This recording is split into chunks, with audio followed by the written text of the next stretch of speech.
Nous vous informons que ce programme est déconseillé aux moins de 10 ans. Beverly Hills dans les années 80. La vie, c'était sexe, drogue et rock'n'roll. Il n'y avait pas de règles.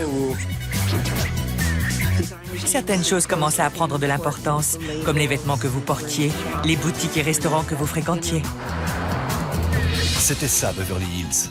Et au centre de la scène se trouvait le club des milliardaires, de jeunes hommes issus des plus puissantes familles d'Hollywood. Ces gens bénéficiaient du meilleur service, des meilleures tables. Le groupe avait pour leader le jeune prodige charismatique Joe Hunt. Il voulait du pouvoir, être un meneur. Mais ses ambitions démesurées le conduiront droit au désastre. There is one voice that will never be stifled, and that's the voice of an innocent man talking about his innocence. Un virtuose de Hollywood, avide d'argent et victime d'une escroquerie et commet le pire, poussé par le désespoir. C'est tout de suite dans Crime en haute société.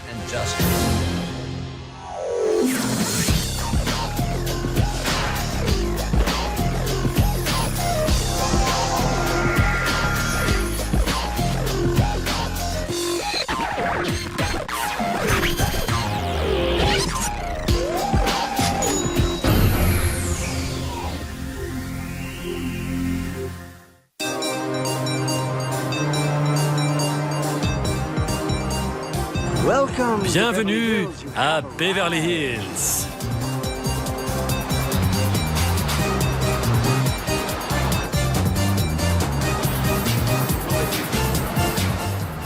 Pendant près de 75 ans, Beverly Hills a été le refuge de bon nombre de célébrités et de grandes fortunes. C'est tout bonnement incroyable la façon dont les gens claquent leur argent à Beverly Hills. Chaussures, sacs à main, soins esthétiques, la totale quoi. C'est de la folie.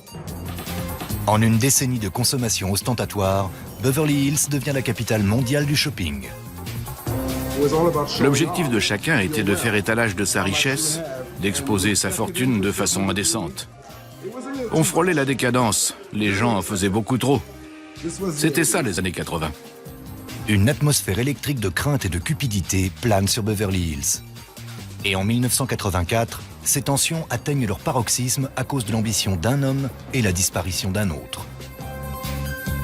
Le 8 juin, Ron Levin, un homme d'affaires véreux de Beverly Hills, avec un long passif de fraude en tout genre, est porté disparu. Au départ, la police ne prend pas le signalement au sérieux.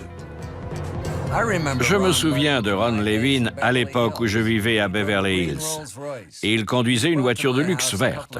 Il était venu chez moi à quelques reprises et il m'avait donné la chair de poule. Le mystère de sa disparition cachait sans aucun doute une histoire d'escroquerie, d'enlèvement et peut-être de meurtre.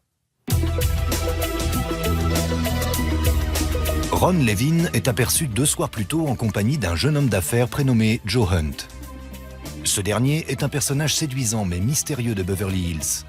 Certains le prennent pour un génie de l'investissement, d'autres pour un escroc sinistre. Mais qui est donc Joe Hunt? Joe Hunt, né Joseph Gamsky, évolue dans un milieu très éloigné des paillettes de Beverly Hills. Il a grandi à Van Nuys, dans une petite maison modeste. C'était un endroit assez minable, somme toute. Entouré par d'autres logements tout aussi minables. Et sa famille avait du mal à joindre les deux bouts. Le père de Joe est un homme distant, employé dans une clinique appelée Institut américain d'hypnose. Son fils Joe devient rapidement son cobaye sur lequel il teste ses théories d'auto-hypnose.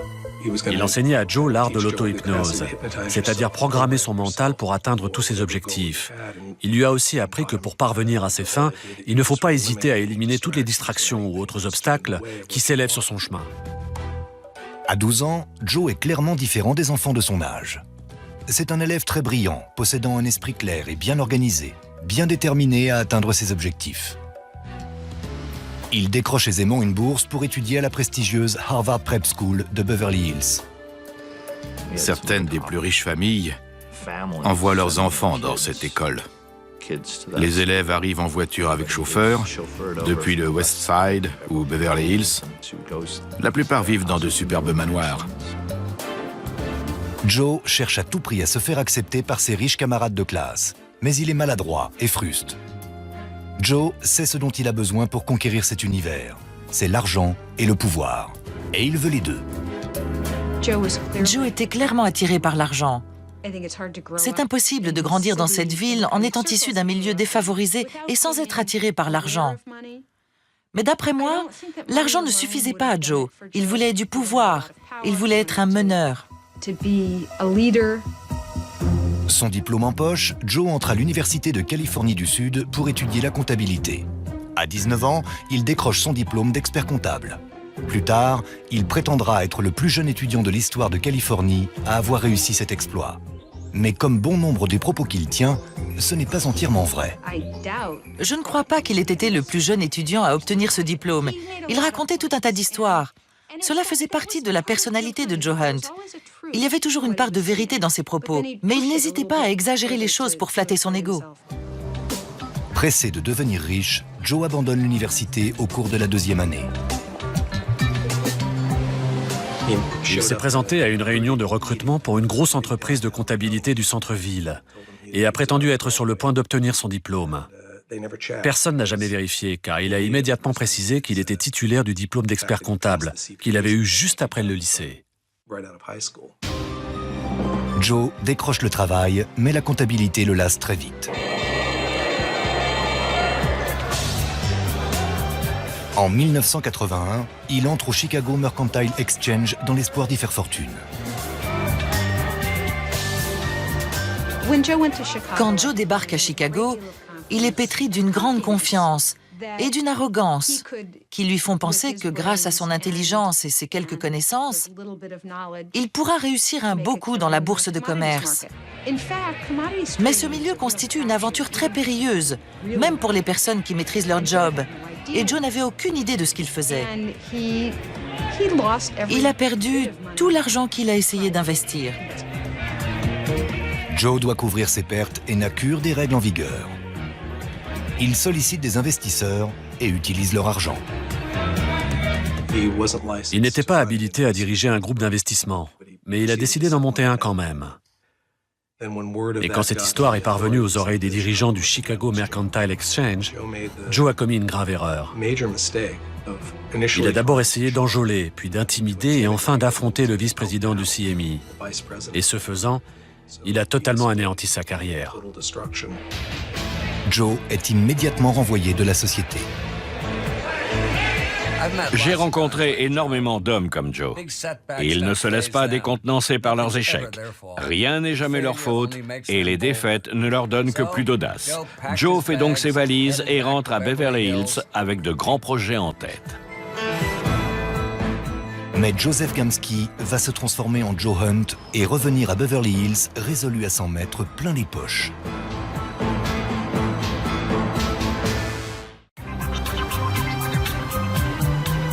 En 1981, Joseph Gamsky rentre à Beverly Hills affublé d'un nouveau nom plus classe, Joe Hunt, et avec un plan pour faire fortune. Ce gamin n'avait que deux choses pour lui. Son ambition et ses riches amis de l'école. Le plan qu'il a mis sur pied nécessitait ces deux ressources. Joe décide de fonder un club d'investissement. Ses amis lui fourniraient le capital et Joe, en tant que dirigeant, utiliserait leur argent pour commercialiser des marchandises. Il baptise ce club le BBC. Le BBC a été baptisé de la sorte en référence à un restaurant de Chicago qui s'appelait le Bombay Bicycle Club et que Joe Hunt appréciait particulièrement. Ainsi, à sa création, le groupe a été appelé BBC comme le restaurant. Plus tard, certains ont donné une autre explication, plus ironique, et dit qu'il s'agissait en réalité du Billionaire Boys Club, le club des milliardaires. Le pouvoir de persuasion de Joe Hunt s'impose dès le départ quand il établit au sein du BBC un ensemble de principes qu'il appelle philosophie paradoxale. La philosophie paradoxale n'est ni plus ni moins qu'un moyen de justifier tous vos actes. On pourrait simplement résumer cette philosophie par « la fin justifie les moyens et le reste importe peu ». Les deux premières recrues de Joe sont ses anciens camarades de classe, Dean Carney et Ben Dostey. Mais d'autres vont suivre rapidement. Tous sont issus de familles aisées et aucun n'a encore trouvé comment réussir par ses propres moyens. Riches, gâtés et peu sûrs d'eux, ils constituent des proies parfaites pour Joe. C'était comme s'il était le sauveur de tout le monde. C'était une qualité indéniable chez lui. Pour ceux qui le connaissaient, il arrivait à se faire passer pour la personne avec qui vous aviez envie d'être, qui pouvait vous aider à atteindre vos objectifs, qu'ils soient d'ordre financier ou personnel. Joe était comme un roc. À l'automne 1982, deux autres anciens camarades de classe rejoignent le BBC, Tom et David May. Les frères May étaient les héritiers de l'immense fortune de la société May. Ils ont rejoint ce club des milliardaires pour donner l'illusion qu'ils avaient réussi par leurs propres moyens, alors que cette richesse leur avait été servie sur un plateau d'argent. Avec l'arrivée des frères May au sein du club, les nouveaux membres se bousculent au portillon et l'argent afflue. Au début, ils n'avaient aucun problème pour lever des fonds. En fait, les jeunes hommes que Joe recrutait avaient pour caractéristique principale d'avoir de nombreux contacts, qui devenaient ensuite des investisseurs de premier ordre. Il a réussi à intégrer le cercle très fermé des familles fortunées de Beverly Hills et de Bel Air. Ça a eu un effet boule de neige. Joe ouvre un compte d'exploitation dans la prestigieuse banque d'investissement Cantor Fitzgerald et il achète et revend des matières premières à haut risque. Il est sûr de son coup et les débuts lui donnent raison. Joe s'est lancé avec un compte chez Cantor Fitzgerald et ça lui a plutôt réussi.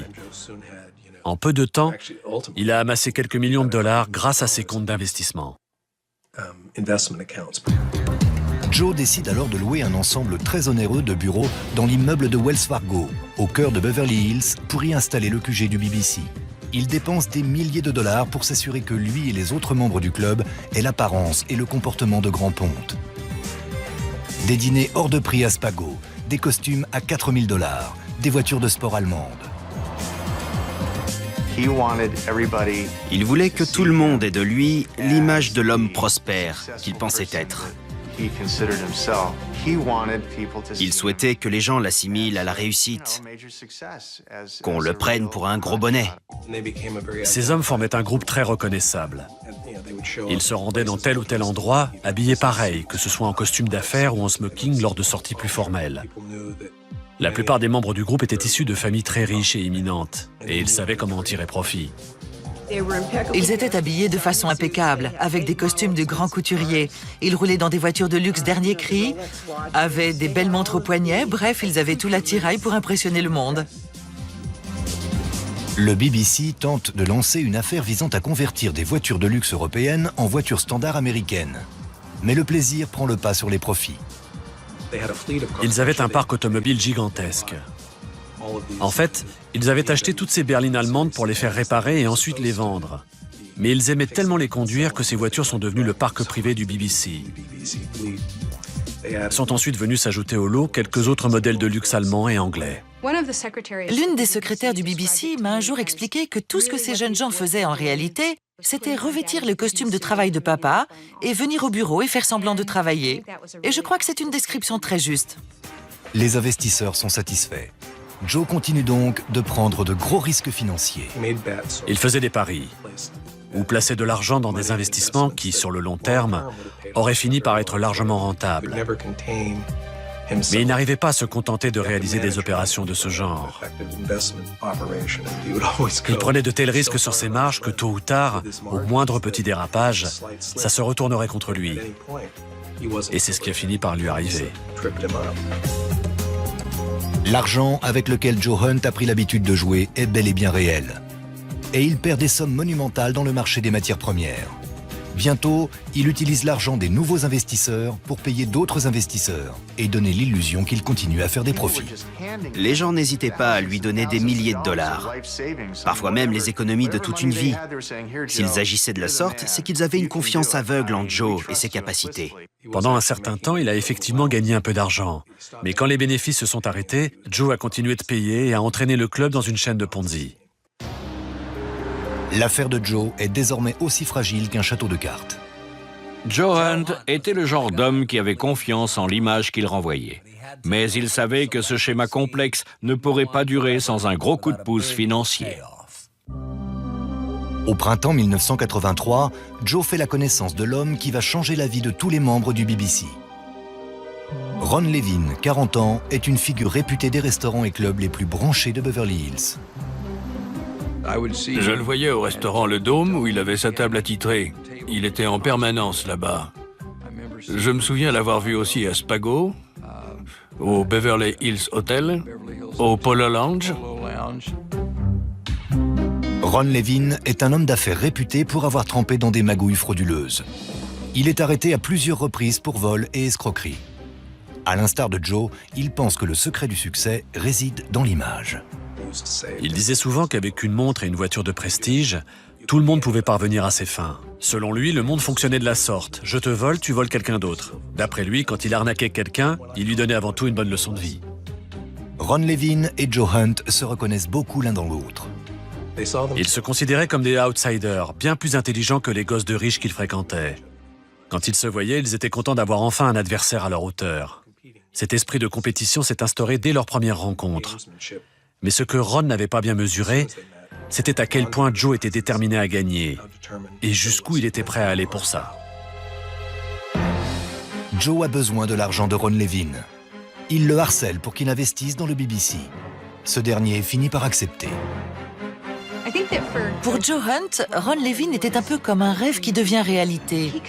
Il continuait de croire qu'en trouvant une grosse somme d'argent, il pourrait investir dans le marché des matières premières et que tout finirait par s'arranger.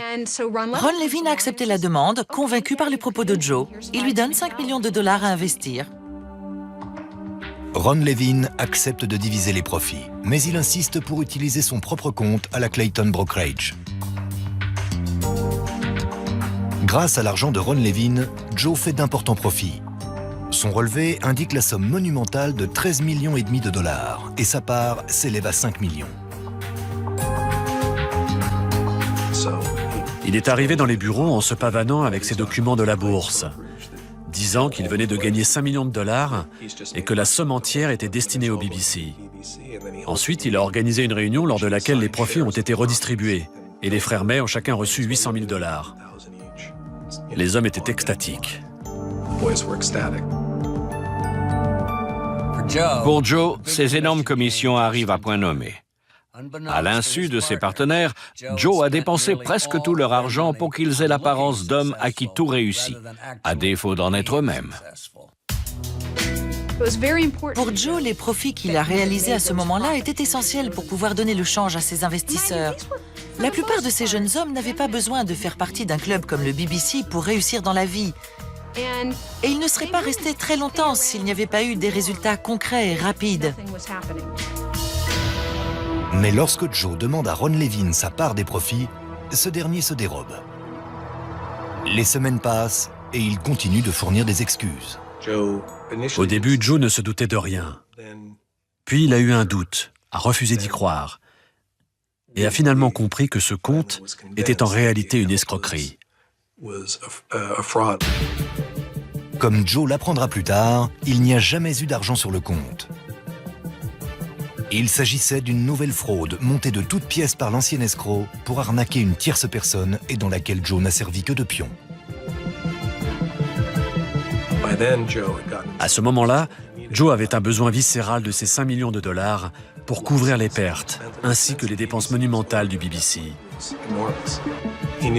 Il savait qu'il lui fallait une grosse rentrée d'argent avant la fin de l'été 1984. Sinon, tout s'écroulerait.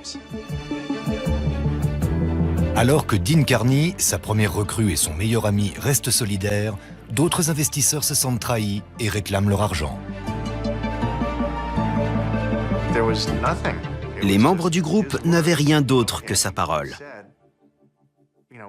Quand ils lui demandaient pourquoi les choses ne se passaient pas comme prévu, Joe leur rétorquait qu'il ne s'agissait que d'un léger contretemps, sans importance. Il avait perdu énormément d'argent sur plusieurs fronts, mais il tenait à conserver le groupe soudé. Et il avait aussi besoin de beaucoup d'argent. Le 6 juin, Joe et un membre du BBC, Jim Pittman, rendent visite à Ron Levin dans son appartement de Beverly Hills. Le lendemain, Joe arrive au bureau avec un chèque d'1,5 million de dollars d'un compte en banque suisse et signé par Ron Levin. Le seul moyen de maintenir son organisation à flot, c'est de faire rentrer de l'argent.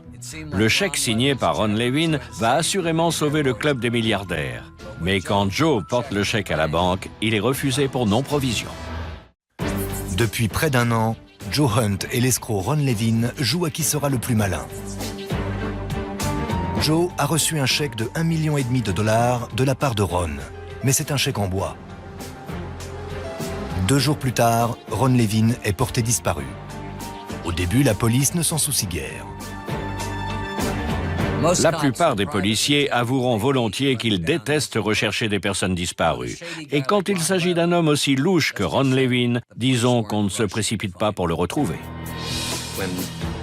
Quand le signalement a été donné, on a vu qu'il s'agissait de Ron Levin. Avec mon associé, on a regardé le fichier et on s'est dit que Ron avait encore fait des siennes. À la fin de l'été, Joe n'a plus d'argent et les membres du club n'ont plus confiance en lui. Et si son meilleur ami Dean Carney reste fidèle au poste, David May, qui a perdu énormément d'argent à cause de Joe, ne cache pas sa déception. Joe ne peut plus compter que sur Dean Carney et sur un nouveau membre, Reza Eslaminia. Le père de Reza a fui l'Iran avec des millions de dollars en poche, argent que Joe et Reza comptent bien récupérer. Mais depuis le début, leur plan est voué à l'échec. À l'instar de nombreux Iraniens fortunés qui ont fui parce qu'ils étaient les alliés du Shah, Hedayat Eslaminia n'avait pas autant d'argent en arrivant aux États-Unis qu'en quittant son pays. Ses actifs étaient gelés et ni Reza ni aucun membre de la famille ne pouvaient y avoir accès. Quelques mois après que Reza et Joe se sont rencontrés, le père de Reza disparaît. On pense que ses ennemis politiques sont à mettre en cause. Personne ne suspecte Joe Hunt. Hedayat Eslaminia était activement engagé dans l'opposition contre l'ayatollah Khomeini. Donc au début, beaucoup ont craint qu'il ait été enlevé ou même tué par des hommes de Khomeini. Mais le 8 août, le château de cartes de Joe commence à s'effondrer. L'inspecteur Les Zoller de Beverly Hills reçoit un appel d'un avocat représentant Tom et David May.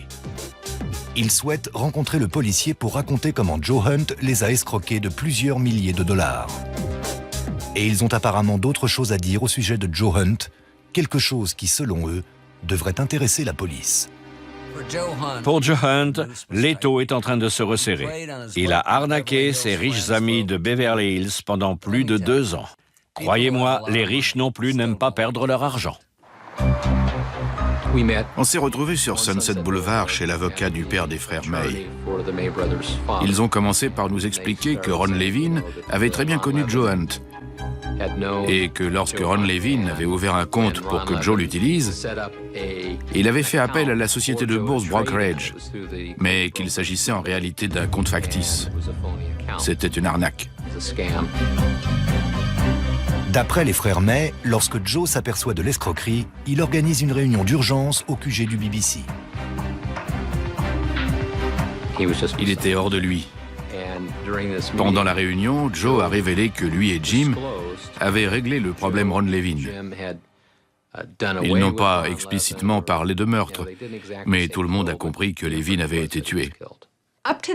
Jusqu'à ce moment, la seule personne du groupe qui était au courant, c'était Dean Carney. Après cette révélation, ça a été le chaos général.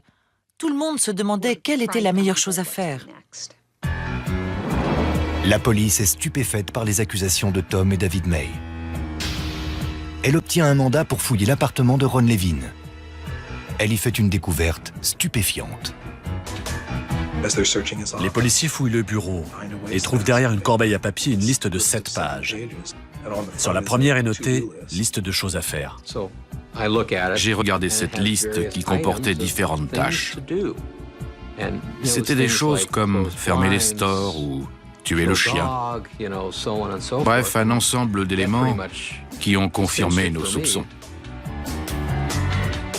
La liste a été écrite de la main de Joe Hunt.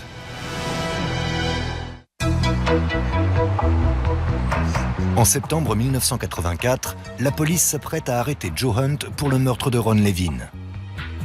À l'intérieur de l'appartement de Levin, les enquêteurs ont trouvé une chose étonnante.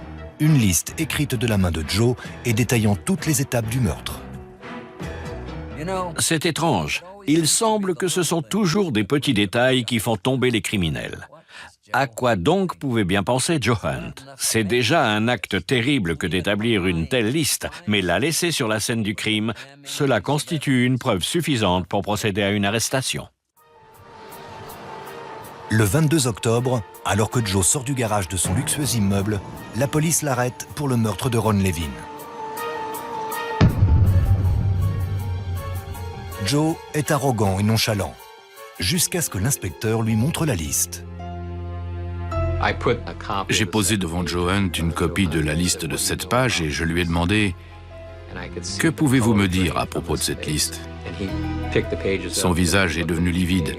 Il a pris les pages et les a regardées une par une, comme s'il lisait chaque mot qui y était inscrit.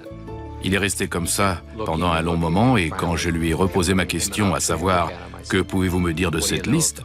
il m'a regardé et a simplement répondu « Je crois que j'ai tout intérêt à appeler mon avocat. » Joe Hunt engage immédiatement l'un des avocats les plus onéreux et médiatisés de Beverly Hills, Arthur Barons.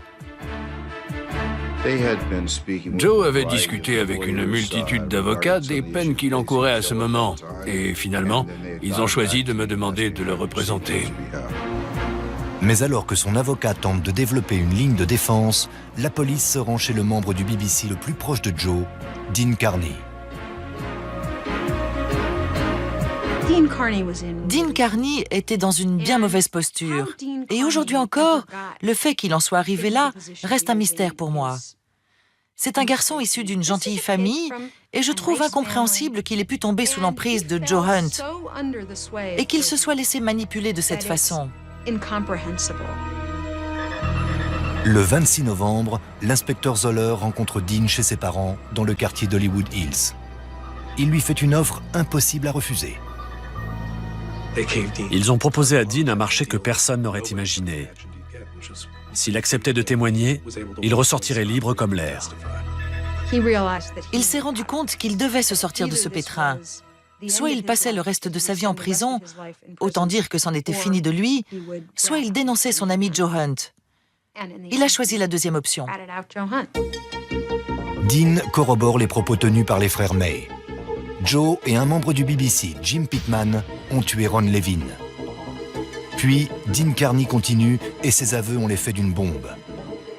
Il raconte à l'inspecteur que Joe est à l'origine d'un autre meurtre, celui d'Hedayat Eslaminia, le père de Reza Eslaminia, membre du BBC. Leur plan était d'enlever Hedayat, puis de le conduire dans le sous-sol d'une maison en Californie du Sud et de le torturer jusqu'à ce qu'il leur donne toutes les informations sur ses actifs. Mais d'après Dean, leur plan a viré au cauchemar. Ils se sont rendus chez lui, se sont fait passer pour des livreurs. Ils avaient une très grosse boîte avec eux, une sorte de coffre. Ils sont entrés, ont utilisé du chloroforme pour l'endormir.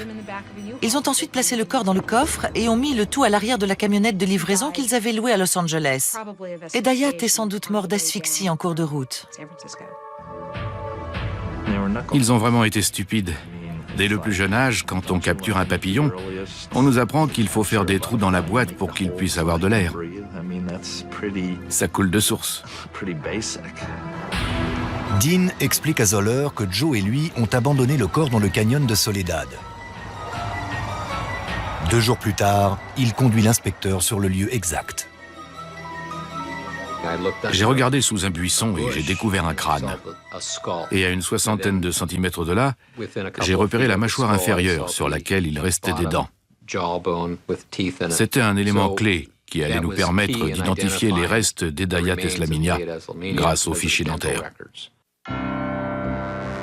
Le 8 décembre 1985, Joe Hunt est mis en examen pour un deuxième meurtre, celui d'Hedayat Eslaminia. Cette double mise en examen choque Beverly Hills. Je crois que ça a été un énorme scandale à cause de l'effet de surprise. Personne n'aurait imaginé un tel chaos derrière une vie qui paraissait aussi parfaite. Ce modèle de réussite typique de Beverly Hills. Ensuite, les gens ont prêté encore plus d'attention à chaque nouvelle arrestation ou nouvel acte délictueux. En dépit des paillettes et de l'argent qui coule à flot, Beverly Hills préfère jouer la carte de la discrétion quand un scandale éclate. Mais avec le club des milliardaires, c'est différent. Le début du procès marque un tournant dans l'art du battage médiatique.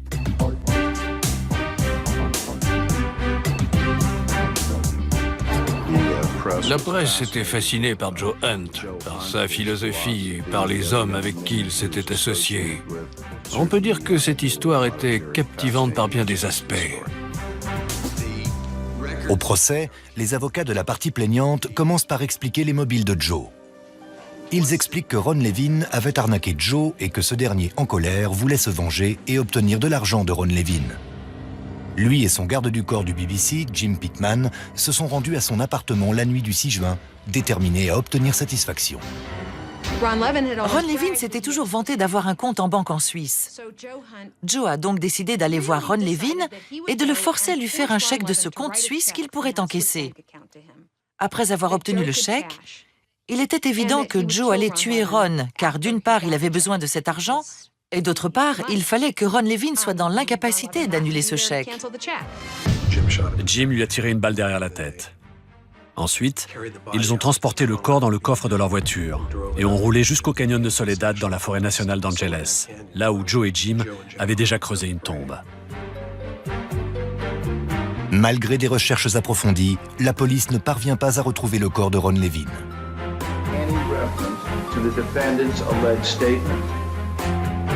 Les avocats de Joe prétendent que Ron Levin est toujours en vie, qu'après avoir escroqué le BBC, le maître de l'arnaque a simplement fui la ville afin d'éviter tout acte de représailles. Nous devions apporter la preuve que Ron Levin n'avait pas seulement disparu, mais qu'il avait été assassiné. Il fallait prouver que sa disparition n'avait rien d'un hasard, qu'il était mort. Difficile d'inculper quelqu'un pour meurtre quand il n'y a pas de corps pour le prouver. Surtout quand la victime présumée avait autant de raisons de disparaître que Ron Levin. La principale question à laquelle le jury doit donc répondre est « Ron Levin est-il mort ou vivant ?» Le procès de Joe Hunt pour le meurtre de Ron Levin est en cours. Tout le monde à Beverly Hills ne parle que de ça. Dans les restaurants sélects, dans les fêtes et derrière les murs des villas de Beverly Hills, tout le monde parle de l'étrange affaire de Joe Hunt, Ron Levin et du club des milliardaires. Chacun y va de sa propre théorie, mais la seule version qui importe, c'est celle que le jury croit. L'un des plus gros défis de la défense consiste à expliquer pourquoi la liste écrite de la main de Joe se trouvait chez Levin. Au 3e jour du procès, l'accusation présente la liste. Elle constitue une preuve indéniable. Joe est un homme tellement méticuleux qu'il écrit une liste détaillant chaque étape du meurtre de Ron Levin. Tuer le chien, fermer les rideaux. Il est extrêmement minutieux. Et pourtant, il oublie cette liste derrière lui. C'est paradoxal, non? Sans cette liste, ce meurtre n'aurait jamais été découvert et Joe Hunt n'aurait sans doute jamais été arrêté pour aucun de ses crimes. L'accusation fait défiler un grand nombre de membres du BBC à la barre. On a fait venir à la barre plusieurs membres du club pour qu'ils témoignent au sujet de la réunion du 24 juin qui avait été organisée à Wilshire Manning et au cours de laquelle Joe Hunt avait déclaré s'être occupé du problème Ron Levin. Le dernier témoin appelé à la barre est le meilleur ami de Joe, Dean Carney. Quand il a commencé à parler, on pouvait entendre les mouches voler dans la salle d'audience. C'était le moment que nous attendions tous. Dean Carney était le meilleur ami de Joe Hunt. Et tout à coup, le voilà à la barre des témoins, montrant Joe du doigt et disant « Toi, mon ancien meilleur ami, tu es un meurtrier. » Dean a parlé de lui et des actes qu'il a commis avec une sorte de mépris, ce qui était à la fois déroutant et convaincant. Lors du contre-interrogatoire de Dean Carney, les avocats de Joe prétendent que ce dernier a simplement voulu fanfaronner au sujet du meurtre pour épater ses amis. Je crois que Joe s'était fabriqué une image grandiose auprès de ces jeunes hommes. La capacité de commettre un homicide pour venger de soi-disant méfaits ou escroqueries commis par Ron Levin semblait compatible avec son sens de l'exagération. À plusieurs reprises, Joe s'est vanté de choses fausses, comme par exemple cette bagarre qu'il aurait eue avec un membre d'un gang mexicain et qu'il aurait fini par tuer avec son propre couteau. Joe inventait souvent des prétendus meurtres qu'il aurait commis. Et celui de Ron Levin aurait pu être un nouveau mensonge venant allonger la liste. Quant à la liste, la défense a soulevé un point important. Nulle part il n'est écrit « tuer Levin ». Les avocats assurent qu'après avoir donné son chèque en bois de 1,5 million de dollars, Ron Levin a fait ses valises et a quitté la ville. Ils appellent des témoins à la barre pour soutenir leur théorie. Un couple originaire de l'Arizona assure avoir vu Levin dans une station-service bien après sa disparition. Je crois que ce témoignage a semé un léger doute. Mais que ces gens se souviennent formellement d'avoir vu Ron Levin à la station-service, alors qu'il ne faisait que passer un coup de vent, ce n'est pas très crédible. Les avocats de l'accusation rejettent ces témoignages qu'ils qualifient de grotesques. Le père de Ron Levin aussi. My son was alive, he would get in touch with me and his mother. There is no doubt in my mind. Arthur Barnes insiste sur le fait qu'il est permis de douter. Joe n'est pas un meurtrier, il est avant tout la victime d'une arnaque montée par Ron Levin. J'ai présenté Joe comme étant un jeune homme brillant qui avait sans doute commis quelques erreurs, mais qu'il était victime, dans une certaine mesure, de sa propre ambition. Mais en aucun cas, tout ça ne faisait de lui un meurtrier. Le procès se clôt le 22 avril. Mais le jury n'a jamais entendu le moindre mot de l'accusé, Joe Hunt. À un certain moment du procès, Joe a eu l'occasion de se présenter à la barre. Et je crois qu'il aurait aimé y aller. Le fait que Joe Hunt ne se présente pas à la barre le rend coupable aux yeux de beaucoup. Mais la plupart des avocats de la défense adoptent cette ligne de conduite. Un contre-interrogatoire mené par l'accusation étant généralement plus dommageable qu'autre chose. Ainsi, Joe Hunt est resté un mystère jusqu'au bout, même lorsque le jury se retire pour trancher sur son sort. Quel sera le verdict ?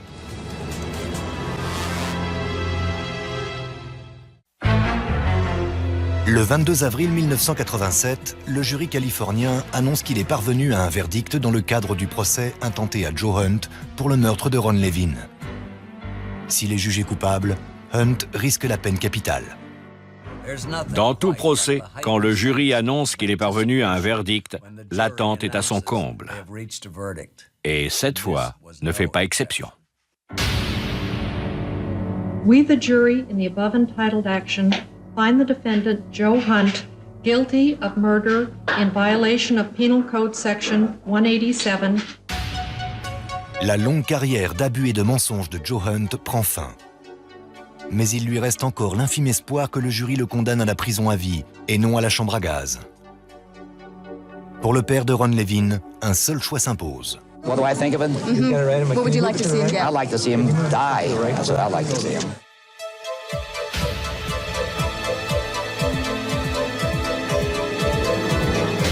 I hereby sentence you to state prison for life without the possibility of parole. Au premier vote, la majorité voulait le condamner à la peine capitale. Mais les quelques personnes préférant la prison à vie avaient un argument sensé. Pourquoi Joe Hunt devrait-il mourir alors que ses anciens comparses aussi coupables que lui s'en tireraient à bon compte? Le jury a longtemps envisagé la peine de mort. D'après moi, un jury aurait eu des difficultés à condamner un homme à la peine capitale dans une affaire où aucun corps n'a été retrouvé. Il ne faut pas oublier que certaines personnes affirmaient avoir vu Ron Levin. Même si ces témoignages ont été rejetés, les membres du jury auraient eu à vivre avec cet énorme doute jusqu'à la fin de leur jour. Mais ce n'est pas terminé pour Joe Hunt. Un autre procès pour meurtre l'attend. Procès dans lequel il risque encore la peine de mort pour l'assassinat d'Hedayat Eslaminia. Depuis sa cellule, Joe se prépare au procès. Toujours aussi confiant, il décide d'assurer sa défense lui-même. Ce test sera le dernier pour Joe Hunt. Il tient son destin entre ses mains. Il a réussi à escroquer ses amis et des investisseurs. Mais pourra-t-il manipuler le jury? Le procès pour le meurtre d'Hedayat Eslaminia s'ouvre le 14 avril 1992. There is one voice that will never be stifled, and that's the voice of an innocent man talking about his innocence. And I am an innocent man. I am not a murderer. Tout est possible avec Joe. Le fait qu'il décide d'assurer sa propre défense au deuxième procès et qu'il se montre si brillant alors qu'il n'a aucune formation juridique est époustouflant. La façon dont il a mené sa défense m'a beaucoup surpris. Mais dans cette affaire, le corps a été retrouvé. Joe ne peut nier qu'un meurtre a été commis. Sa seule défense, accuser quelqu'un d'autre. Et cette personne se révèle être l'ami qui l'a trahi, Dean Carney. À de nombreuses reprises, Joe Hunt a laissé son animosité et ses rancœurs prendre le pas sur sa rationalité. Et mettre ce meurtre sur le dos de Dean Carney n'était malheureusement pas crédible. Joe offre au jury une histoire bien étrange. Il raconte qu'Hedayat Eslaminia craignait pour sa vie suite à des menaces de mort proférées par l'ayatollah Khomeini. Hedayat Eslaminia aurait alors demandé au BBC de simuler son enlèvement pour qu'il soit à l'abri. Joe et d'autres membres du BBC s'étaient mis à la recherche d'une maison dans le quartier de Beverly Glen, à Los Angeles, qui tiendrait lieu de cachette. La maison était délabrée. Tout ce qu'ils voulaient voir, c'était le sous-sol. Et ils n'étaient aucunement intéressés par le reste de la maison. Après quelques instants, ils sont remontés à l'étage et m'ont dit qu'ils voulaient la louer. Joe prétend qu'après l'enlèvement, c'était Dean Carney qui était chargé de surveiller Hedayat Eslaminia. C'est une histoire très farfelue. Dean serait resté seul avec Hedayat Eslaminia et aurait décidé de le tuer attiré par la quantité d'argent et d'or dans le coffre ou je ne sais quoi. Dean aurait paniqué et sa cupidité aurait repris le dessus. Voilà la version que Joe a servi au jury pour se décharger du meurtre.